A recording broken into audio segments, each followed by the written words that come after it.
Greetings, everyone. Eric Brown, MOBO-Media, MOBO-Media. Hey, I had some on my mind here the last couple of days I thought I'd get on here and talk about. And that's really something that's near and dear to my heart, and that's mental health. I started my mental health journey many years ago, just taking one class. So it was a challenge, actually, by a friend of mine. Him and his wife were going to school. He was afraid to go to school because he wanted someone to go with him since his wife was going. And so I agreed to take a class with him. That first class was Psychology 101. Or Psychology 100, and I haven't looked back since. Um, I have experience working in a clinical setting, psychology, for the military, for the Air Force for a number of years. I'm degreed in psychology. Just got a lot of clinical work in it, whether it's psychology, psychiatry, social work, even substance abuse, family advocacy, where we, work to maintain the integrity of the family. But mental health is really my meat potatoes. That's something that I'm, again, near and dear to my heart. Got the schooling in it, degree in it, and I do plan on going back to school to get my doctorates, PhD in psychology. But mental health today, I think, is so important because everything's just happening so fast, man. With all the weather changes, we see what's happening in Central Texas with all the floods in the hill country, which actually is about an hour and a half southwest of where I am right now. And unfortunately, there are folks still lost. There's folks suffering just unbearable losses down there. But on top of what's going on with the floods, there's just a lot of things going on a daily basis. I think that oftentimes we don't think affects us, but it does, And I would ask people to be mindful of their mental health and try to get out and, get away from some of the craziness that you see on social media, on TV. Get out in nature, go out on a walk, listen to some music, Try to get your mind away from some of the things that are going on today because it's coming at us 100 miles an hour. It is. And I feel bad for our kids.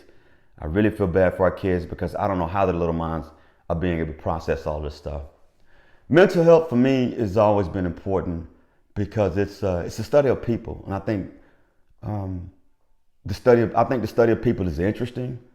I think the study of people really is needed. You need to study people because you live and you interact with people every day. So why not get a better understanding of people? And so that's what I tried to do. And I tell you, man, it's taken me a long ways. It's taken me far, all the way from the upper ranks of Air Force to the higher levels of state government as a Texas state exec, to working at the federal executive level on the Federal Advisory Committee. And so when I look back on it, mental health played such a pivotal role in that because at the end of the day, no matter where I was working, I was dealing with people. And I learned early on, if I can learn people, if I can learn at least get some sense of what makes people tick, what makes them angry, what makes them happy, man, then that would be just a great thing to have in my tool belt. And I did that for a number of years. I didn't just go to school. I actually practiced the art of psychology, psychiatry, social work. Again, worked in clinical settings in the Air Force for probably 8 years. Even before that, I was kind of dabbling, working, doing some sort of kind of intern type stuff. But I've always had my finger on the trigger when it comes to mental health. And I ask you to do the same thing. And I don't mean that facetiously when you say finger on the trigger. That's a serious subject. And I'm talking about the subject of suicides when I say finger on the trigger. I've had the unfortunate pleasure of responding to completed suicides where my focus was not on the person that completed the suicide. My focus were on the people who were involved, who saw it, and who were traumatized by it. So I've seen that scene far more than I wanted to. I've had to escort suicidal patients overseas, international flights. And so, I've been in the mud. I've been in the trenches in the fight to normalize mental health because it's no different than breaking an arm or breaking a finger or breaking an ankle. You're going to go to the doctor, you're going to get it fixed, no questions asked. But when it comes to mental health, we tend to get quiet about it because we don't want to be embarrassed or we're afraid of what other folks think. I'm going to tell you right now, stop doing that. Stop doing that. There's nothing wrong with something being wrong. Real talk. And in this day and age right now, it's not surprising that people are having real issues when it comes to mental health or behavioral health. There's just so much going on. The brain can't process all these things going on. It's just amazing. As soon as you wake up in the morning, you turn the TV on or you look at your phone or what have you, your mind is already, it's already at work. It hadn't even had time to wake up yet, and it's already at work. So you can imagine that at some point there's burnout. Your mind comes to a point where it says, I've had enough. I can't process all this stuff at one time. I'm tired. I need rest, particularly if you had a lack of sleep. That's another big thing I want to promote and push out there. Sleep is so important to mental health. That is so important. This is something I found out years ago. As a military veteran, certainly I've got some diagnoses, whether it's PTSD, depression, anxiety, all the other things that come along with mental health or military service. But I will tell you that early on, what I found out is that when I did not sleep is when I suffered the most. And even doctors, when I would go to therapy and things like that, they said my issues were global. So I can't have therapy. My issues, I got too many issues, like seriously. They literally told me my issues are global, and it's like a therapy session is not gonna fix me. And so I didn't go to them to get fixed in the first place. I tried to get plugged in with them because I'm going overseas a lot. In case something happens, I want to make sure my physical and my mental health is taken care of. And I had insurance to cover it and everything. But it said my issues were global. And I'm not surprised. I've been through so much, whether it be natural disasters, death, dying, suffering, military aircraft accidents, military accidents, you name it. I've seen it done, gunshots. I've seen it, and so they are global, but I'm good because years ago, I realized that the only person that's going to take care of me is me. And I started taking care of me a long time ago. And interesting enough, that's another benefit of being in the field of mental health. You see some of the issues before they come about on you.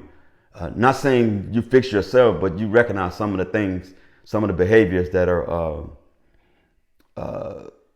associated with mental health, associated with needing to better manage your mental health. And so that's a great benefit when you actually are working in the field, the fact that you can actually you can practice what you preach, so to say. You practice what you preach. But that's not always the case. It's not always the case, because I'm going to tell you, there are a lot of very disturbed people in the field of mental health, working in the field of mental health. They say you got to be crazy to work in this field, and I don't mean crazy in a disrespectful way. I'm saying it has been repeated before. They say you have to be crazy to work in this field. And in some respects, I think you have to, because your mind has to be able to go somewhere. I'll tell you a funny story. When I was doing my mental health studies, well, my psychology studies for the degree, I was actually taking master's level courses at the bachelor's level. And I'll never forget, there was one course that I debated on taking this course, but I was like, man, it seemed like a very tough course, but I ended up taking it anyway. And it was called Psychology of Perception, or Perception Psychology. Let me tell you, that is one of the toughest classes I've ever taken in my life, psychology. And I never forget, when this class started, it started with about 30 people in the class, literally 30 people.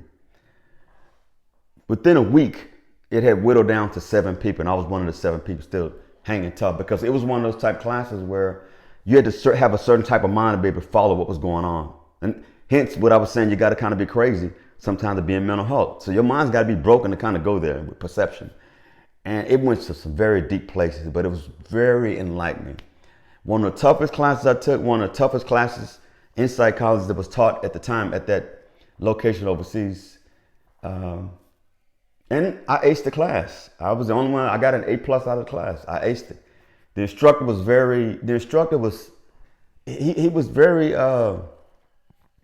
man, he looked at me and was like, wow, this guy's mind's able to keep up with all this stuff like this. And it was intriguing to him. And we began to chalk it up like break time and things like that. And man, he's one of the best instructors I've ever had. Dr. Frockman. One of the best instructors I've ever had, man. But yeah, my love of psychology goes deep. I asked everybody to work on the stigma. There's nothing wrong with being wrong. There's nothing wrong with being broken. There's a little bit of something wrong with all of us, I think, throughout life. I've never heard of a person that went through life and didn't go through anything. If they did, I would probably run away from that person, because they can't do anything for me. I gotta be around people that's been through some things, because we could talk about some things. You know what I'm saying? But with that, this is Eric Brown, MOBO-Media. I just want to touch on mental health and the need to seek mental health, the need to seek support if you need it. If you're thinking about suicide, please, please, please talk to somebody. Talk to somebody. There's a national suicide hotline out there. Family, friends, co-workers, talk to somebody. Talk to somebody. Like I said, I've been on the receiving end of seeing the completed suicides far too many times, and there's always another way. There's always another way. Mental health is a real issue nowadays, and unfortunately, people run into the issue of insurance in mental health. Mental health can be pricey. Therapy can be pricey, and I take issue with that. I think the government they do a decent job, I guess, of supporting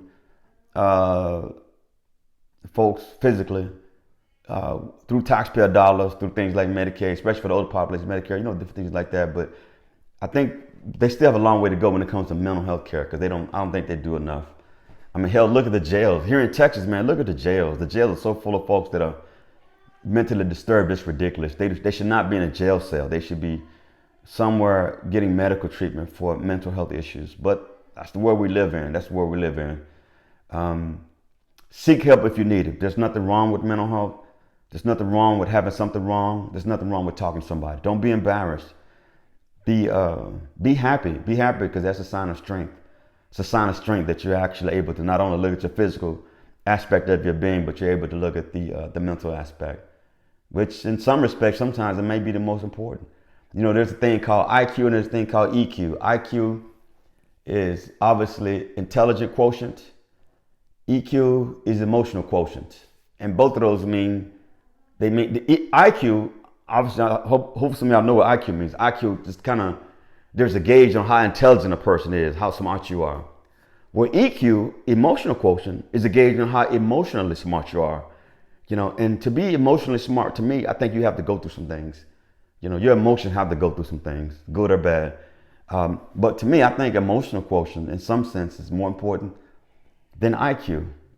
Because I don't need IQ to be able to interact with someone. I don't need to be the smartest person to interact with someone.